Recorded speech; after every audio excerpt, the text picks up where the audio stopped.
एक इंसान जो बाहर से नॉर्मल और अंदर से बिल्कुल टूटा हुआ, वो मुस्कुरा भी रहा है, काम भी कर रहा है, फिर भी उसका दिमाग के अंदर एक ऐसा वॉर चल रहा है जो किसी को दिखता नहीं। डिप्रेशन, एंजाइटी और स्ट्रेस, ये सिर्फ ओवर थिंकिंग नहीं है, ये बॉडी और ब्रेन का ऐसा ब्रेकडाउन है जो आपकी नींद, एनर्जी, मूड, फोकस और इवन डिसीजंस तक को चेंज कर सकता है। और सबसे इंपॉर्टेंट बात, डॉक्टर जो मेडिसिन देते हैं वो बॉडी के अंदर एक्चुअली क्या करते हैं। स्लीपिंग पिल्स नींद तो दे देती है, लेकिन क्या वो प्रॉब्लम को सॉल्व करती है? वीडियो के एंड तक आपको ये भी क्लियर हो जाएगा असली सॉल्यूशन एक टैबलेट नहीं बल्कि पूरा सिस्टम क्यों होता है। अब सबसे सिंपल लैंग्वेज में समझो, डिप्रेशन का मतलब सिर्फ उदासी नहीं होती, ये एक ऐसी कंडीशन है जिसमें इंसान को लंबे टाइम तक सैड मूड, इंटरेस्ट का खत्म होना, एनर्जी की कमी और डेली लाइफ में स्ट्रगल फील होता है। एंजाइटी का मतलब सिर्फ थोड़ा टेंशन नहीं होता, इसमें इंसान को persistent fear, worry, panic, restlessness और कांस्टेंट अलर्टनेस फील होती है। स्ट्रेस तब होता है जब दिमाग और बॉडी पे प्रेशर इतना ज्यादा हो कि सिस्टम फाइट और फ्लाइट मोड में अटक जाए। अब यहाँ से स्टोरी और डेंजर है, क्योंकि ये तीन चीजें एक दूसरे से अलग लगती हैं, लेकिन अक्सर एक दूसरे को फीड करती रहती हैं। जब स्ट्रेस बढ़ता है, नींद खराब होती है, नींद खराब होती है,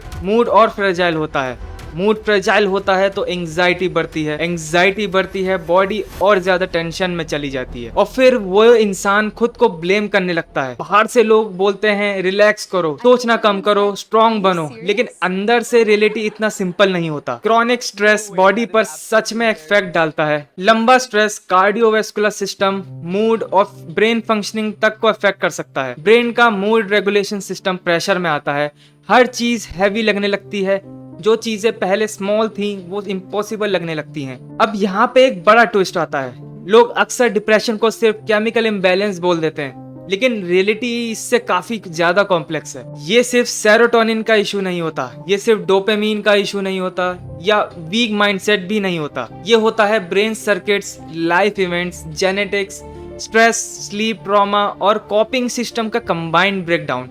मतलब प्रॉब्लम एक बटन दबाने से नहीं बनी, इसलिए एक बटन दबाने से फिक्स भी नहीं होती। अब समझो ब्रेन के अंदर क्या होता है। रिसर्च ये सजेस्ट करती है कि डिप्रेशन और एंजाइटी के सिम्टम्स के पीछे ब्रेन एनर्जी सिग्नलिंग भी रोल प्ले कर सकती है। स्ट्रेस से ब्रेन के कुछ पार्ट्स में एनर्जी रिलेटेड सिग्नलिंग डिस्टर्ब हो सकती है और ये मूड रिलेटेड बिहेवियर को अफेक्ट कर सकता है। हार्वर्ड हेल्थ के अकॉर्डिंग डिप्रेशन को सिर्फ केमिकल इम्बैलेंस कहना ओवर सिंप्लीफिकेशन है। Scientist mood regulations, genetic, stressful life events और ब्रेन स्ट्रक्चर चेंजेस को एक साथ कंसीडर करते हैं। स्ट्रेस हिपोकैम्पस पर भी असर डाल सकता है। ये ब्रेन का वो हिस्सा है जो मेमोरी और मूड रिलेटेड प्रोसेसिंग में इंपॉर्टेंट होता है। इसका मतलब सिंपल है, जब स्ट्रेस लंबा चलता है, ब्रेन सिर्फ टायर्ड नहीं होता, वो अपने वायरिंग पैटर्न्स को भी चेंज करने लगता है। इसलिए डिप्रेशन और एंजाइटी वाले लोग अक्सर बिहेव करते हैं, वो आइसोलेट होने लगते हैं, उन्हें चीजें हैवी लगती है, इंटरेस्ट कम हो जाता है, स्लीप डिस्टर्ब होती है, एपेटाइट भी चेंज होती है और कभी कभी नॉर्मल डिसीजंस भी माउंटेन जैसे लगने लगते हैं। एंजाइटी में बंदा और ज्यादा अलर्ट होता है, जैसे बॉडी पर हर सेकंड डेंजर का वेट कर रहा हो। डिप्रेशन में बंदा थोड़ा नम, हैवी और इमोशनल ड्रेन फील कर सकता है। स्ट्रेस में दोनों मिक्स होते हैं। अब आते हैं मेडिसिन पर। डॉक्टर जब डिप्रेशन या एंजाइटी के लिए मेडिसिन देते हैं, उनका काम मैजिक करना नहीं होता, उनका काम होता है ब्रेन के सिस्टम को सपोर्ट करना, ताकि बंदा थेरेपी, रूटीन और रिकवरी को हैंडल कर सके। एंटी डिप्रेसेंट्स के इफेक्ट तुरंत नहीं आता। हार्वर्ड हेल्थ के अकॉर्डिंग मूड इंप्रूवमेंट वीक्स ले सकती है, क्योंकि नर्व्स को नए कनेक्शन बनाने होते हैं। इसका मतलब ये है कि मेडिसिन का प्रोसेस सिर्फ केमिकल बूस्ट नहीं, ब्रेन की वायरिंग को रिबिल्ड करने का टाइम लगता है। इसलिए पेशेंट्स को कभी कभी लगता है मेडिसिन ली फिर भी तुरंत चेंज क्यों नहीं हुआ। जवाब सिंपल है, क्योंकि ये ब्रोकन सिस्टम को रिपेयर कर रहा होता है, इंस्टेंट स्विच ऑन नहीं। अब लेकिन मेडिसिन के साइड इफेक्ट भी हो सकते हैं। कुछ एंटी डिप्रेसेंट्स या एंजाइटी मेडिसिन से nausea, fatigue, dizziness, restlessness, blurry feeling या स्लीप इश्यूज हो सकते हैं। कुछ मेडिसिन से बॉडी स्लीपी या स्लगिश भी फील कर सकती है। इसीलिए ही डॉक्टर मेडिसिन चूज करते वक्त पेशेंट्स की कंडीशंस और सिम्टम्स और ओवरऑल हेल्थ को देखते हैं। ये समझना इंपॉर्टेंट है,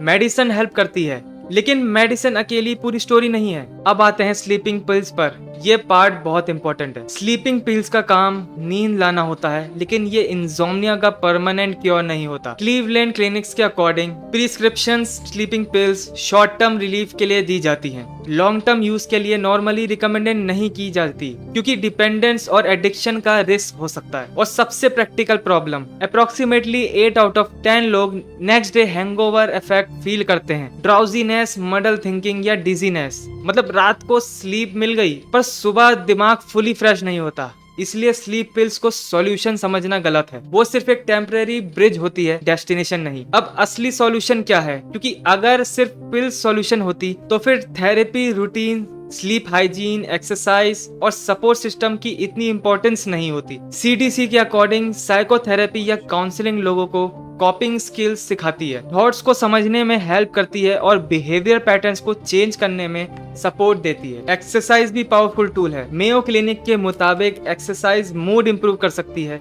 एंजाइटी कम कर सकती है और एंडोर्फिन्स रिलीज करके माइंड को नेगेटिव लूप से बाहर ला सकती है। स्लीप भी इक्वली इंपॉर्टेंट है। स्लीप फाउंडेशन के according quality sleep, specially REM sleep, emotional information को प्रोसेस करने में हेल्प करती है। नींद खराब हो तो मूड और रिएक्टिव हो सकता है और मेंटल हेल्थ और ज्यादा फ्रेजाइल हो जाती है। मतलब रिकवरी का रियल फॉर्मूला है proper diagnosis, therapy, doctor guided medications if needed, daily routines, sleep, exercise और सपोर्टिव एनवायरनमेंट। डिप्रेशन, एंजाइटी और स्ट्रेस का ट्रीटमेंट एक रेस नहीं, एक रीबिल्ड प्रोसेस है। तो फाइनल ट्रूथ ये है, डिप्रेशन वीकनेस नहीं है, एंजाइटी ड्रामा नहीं है, स्ट्रेस लेजीनेस नहीं है, ये ब्रेन और बॉडी का रियल रिस्पॉन्स है। मेडिसिन हेल्प करती हैं लेकिन वो बस सपोर्ट होती है। स्लीप पिल्स नींद ला सकती है लेकिन क्योर नहीं होती। असली सॉल्यूशन है बॉडी को काम रखना, ब्रेन को रिट्रेन करना, स्लीप को रिपेयर करना और लाइफ के प्रेशर को सिस्टमैटिकली एड्रेस करना। और सबसे इंपॉर्टेंट बात, जो इंसान अंदर से स्ट्रगल कर रहा है वो अक्सर सबसे ज्यादा समझने वाला इंसान होता है। बस उसके दिमाग को हेल्प चाहिए, जजमेंट नहीं। अगर आप चाहते हो मैं नेक्स्ट वीडियो में एंजाइटी अटैक के साइंस, पैनिक अटैक के साइंस या थेरेपी एक्चुअली कैसे काम करती है, इन टॉपिक्स पर मैं वीडियो बनाऊं तो कमेंट पे लिखो माइंड। और अगर ये वीडियो आपको यूजफुल लगी तो सब्सक्राइब कर दो, क्योंकि यहाँ हम सिर्फ सिम्टम्स नहीं उनका रियल सोल्यूशन समझते हैं। और मैं मिलता हूँ एक अगले ऐसे ही इंटरेस्टिंग टॉपिक के साथ।